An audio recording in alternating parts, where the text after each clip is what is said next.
Thanks మీరు చెప్పాల్సింది పెట్టింది నేను థ్యాంక్స్ చెప్దామని, అందరూ నాకు థ్యాంక్స్ చెప్తున్నారు. ఇదో నా కోసం నేను thank you meet thank you Gona garu, thank you Gona garu, thank you Gona గారు, ఇమీడియట్ థ్యాంక్ యూ మీట్ నా కోసం పెట్టుకున్నది కాదు కదా. థ్యాంక్ యూ మీట్ పెట్టింది ఈ సక్సెస్కి కారణమైన వాళ్ళందరూ థ్యాంక్స్ చెప్దామని. నా థ్యాంక్స్ చెప్తున్నాను కదా, తప్పుగా అర్థం చేస్తున్నారు మీరందరూ. బట్ స్టిల్ మీ థ్యాంక్స్ని నేను మనస్ఫూర్తిగా స్వీకరిస్తాను. నేను థ్యాంక్స్ చెప్పాల్సి కదా నేను ఫస్ట్ ఎవరు అక్కడ అరుస్తుంది అక్కడ, ఏ రవి ఆపండి. నేను ఫస్ట్ థ్యాంక్స్ చెప్పాల్సి ఎవరో తెలుసా? ఒక అమ్మాయికి 2 చేతులు లేవు, 2 కాళ్ళు లేవు. ఒక చిన్న బండి మీద, తోపుడు బండి మీద చెన్నై బీచ్లో తన బెలూన్స్ అమ్ముకుంటుంది, heart shape balloons. Okay, heart shape balloons అమ్ముకుంటూ ఆ అమ్మాయి అన్నా వానుకోన్నా తీసుకోండి అని చిరునవ్వుతోటి ఆ అమ్మాయి బీచ్ మొత్తం తిరుగుతూ, మద్రాసు చెన్నై బీచ్లో తిరుగుతూ హార్ట్ షేప్ బెలూన్స్, ఆ అమ్మాయి తమ్ముడు అనుకుంటా ఆ బండి తోస్తున్నాడు. ఓకే, ఆ అమ్మాయికి 2 చేతులు లేవు, 2 కాళ్ళు లేవు. ఫస్ట్ ఆ అమ్మాయికి నేను థ్యాంక్స్ చెప్తున్నా. దానికి కారణం తెలుసా? అదే బీచ్లో, ఇది 97లో జరిగింది, అదే బీచ్లో నేను సూసైడ్ చేసుకుంటూ వెళ్ళాను. నా చేతి నిండా ఒక 50 టాబ్లెట్లు ఉన్నాయి, 50 నిద్ర మాత్రలు. అవి తీసుకొని నా దగ్గర మిగిలిన చివరి డబ్బుతోటి ఒక వాటర్ బాటిల్ కొనుక్కొని 50 టాబ్లెట్స్ తాగి చచ్చిపోవాలని వెళ్ళాను. ఆ అమ్మాయిని చూసిన తర్వాత నాకు మన జీవితం మీద ఆశ వచ్చింది. అటువంటి అమ్మాయి చేతులు కాళ్ళు లేదు, రేపేంటో తెలియదు, ఈ బెలూన్స్ అమ్ముకుంటే తప్ప ఈ రాత్రి గడవదు. అటువంటి అమ్మాయి అంత ఆనందంగా బతికే నేను ఎందుకు చావాలనుకున్నా. నా ఫస్ట్ ఫెయిల్యూర్ తర్వాత ఇది. ఆ రోజు నేను కనుక ఆ అమ్మాయి నాకు కనిపించి ఉండకపోతే, నేను చూసి ఉండకపోతే ఈరోజు కోనగట్ లేడు, ఎన్ని సినిమాలు లేవు. ఆ తర్వాతే నేను ఒక రైటర్గా మారా.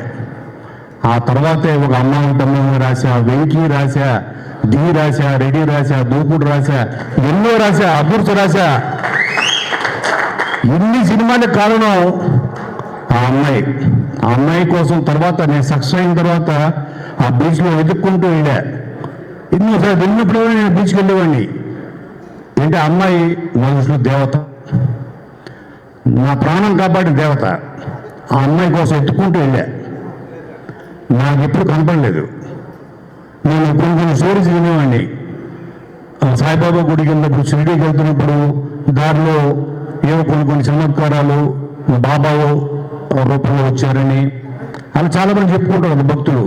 అలాగా నన్ను కాపాడడం కోసం నువ్వు ఒక కారణ జన్ముడు రా, నీకు అప్పుడు టైం అయిపోలేదు భూమి మీద, నువ్వు చాలా చెయ్యాలి, నువ్వు చాలామంది నీకోసం ఎదురు చూస్తున్నారు, నువ్వు వాళ్ళకి అవకాశం ఇవ్వాలి, వాళ్ళ టాలెంట్ని గుర్తించాలి అని అమ్మాయిని పంపించేయడం అనుకున్నా. మళ్ళీ నేను బ్యాక్ వచ్చా.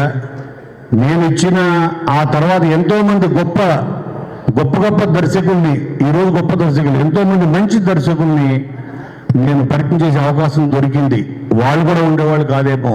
ఓ శివ నిర్మాణ అవ్వచ్చు, ఎంతోమంది ఫస్ట్ ఫిలింకి ఓ బాబీ కొల్లి అవ్వచ్చు, హరీష్ శంకర్ అవ్వచ్చు, ఎంతోమంది, ఈరోజు సతీష్ జవ్వాజీ. సో ఆ రోజు నేను ముందుగా ఆ అమ్మాయికి థ్యాంక్స్ చెప్దాం అనుకుంటున్నాను. ఆ అమ్మాయి ఈ రోజుకి నాకు కనపడలేదు. అయితే సినిమా అనేది ఇప్పుడు వీళ్ళందరూ చూస్తున్నారు కదా, వీళ్ళందరి నేను ఒకరిని ఇవాళ సక్సెస్ మీట్ పెట్టడానికి కారణం ఏంటంటే, నేను కళ్ళతోటి మేమందరం, నేను వీళ్ళని ఎందుకు తీసుకెళ్ళానంటే ప్రతి థియేటర్కి తీసుకెళ్ళా. 2 రాష్ట్రాల్లో ఆల్మోస్ట్ అన్ని ఊళ్ళో తిప్పాము. ఎందుకంటే నా కంటెంట్ మీద ఉన్న ఒక నమ్మకం, ఆ నమ్మకమే విజయం. అది మీరు కూడా చూడండి. వీళ్ళ కళ్ళతో చూశారు. వీళ్ళందరూ ఇందులో పనిచేసిన అందరూ తీసుకెళ్ళా, మ్యాక్సిమం అందరినీ తీసుకెళ్ళా, సతీష్ని అందరినీ తీసుకెళ్ళా. మీరు డిప్రెస్ అవ్వద్దు, okay, depression is the biggest disease. Okay, మనల్ని 10 మంది చప్పట్లు కొడితే ఒక్కడు ఉంటాడు, ఎవడో ఒక బ్యాక్ లాగేవాడు. మీరు వాడిని పట్టించుకోవద్దు. ఆ 9 మందిని చూడండి, ఆ 9 మంది ఎంత వాళ్ళ కళల్లో ఆనందం చూడండి. సో వాళ్ళ కోసం మనం సినిమా చేసాము, ఆ ఆనందంతో. ఎందుకంటే సినిమాకి చాలా, ఒక సినిమా అంటే దానికి చాలా శత్రువులు ఉంటాయి. మనం చెప్తున్నారు, సార్ రేపు సినిమా రిలీజ్ అవుతుంది, మీది గల్ఫ్లో యుద్ధం జరుగుతుంది కదా, డీజిల్ ఆగిపోయింది కానీ అందరూ డీజిల్ అయిపోతుందని బంకుల దగ్గరికి వెళ్ళిపోయారు, అందులో థియేటర్ రావట్లేదేమో. ఓహో, గల్ఫ్లో అమెరికాను ఇరాన్ కొట్టుకుంటే మనకేంటో బ్యాంగ్లాండ్ సంబంధం, బ్యాంగ్లాండ్ కూడా ఎఫెక్ట్ అవుతుంది. అంటే ఎంత సున్నితమైందంటే సినిమా.